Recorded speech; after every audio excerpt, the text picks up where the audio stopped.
यानंतर एक महत्त्वाची बातमी जम्मू काश्मीरहून काश्मीरमध्ये दहशतवादी हल्ल्यामध्ये 10 यात्रेकरू ठार झालेले आहेत। जम्मू काश्मीरच्या रेसाई या जिल्ह्यामध्ये दहशतवाद्यांनी यात्रेकरूंच्या बसवर गोळीबार केला। या घटनेमध्ये 10 जण ठार झाले तर 33 जण जखमी झालेले आहेत। गोळीबारानंतर बस दरीत कोसळली।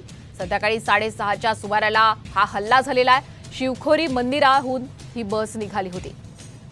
अधिकचे अपडेट घेऊयात आमचे प्रतिनिधी प्रमोद जगताप यांच्याकडनं। प्रमोद, आपण पाहतोय दहशतवादी हल्ला झालेला आहे, काश्मीरमध्ये हल्ला झालाय, ही संपूर्ण घटना नेमकी काय विस्तृत सांगणार?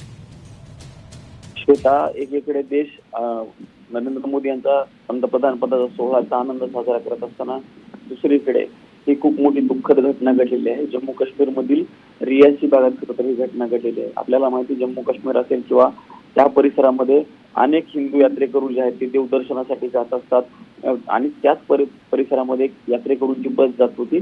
त्या बसवरती अचानकपणे अंधाधुंद गोळीबार केला गेला आणि त्यानंतर ती बस जी आहे ती दरीत कोसळली। या दुर्घटनेमध्ये जवळपास 10 यात्रेकरूंचा दुर्दैवी मृत्यू झालेला आहे आणि जवळपास 30 पेक्षा अधिक यात्रेकरू जे आहेत ते जखमी झाल्याची माहिती शिवखोरी मंदिर आहे। धन्यवाद प्रमोद, आपण दिलेल्या संपूर्ण अपडेट बद्दल।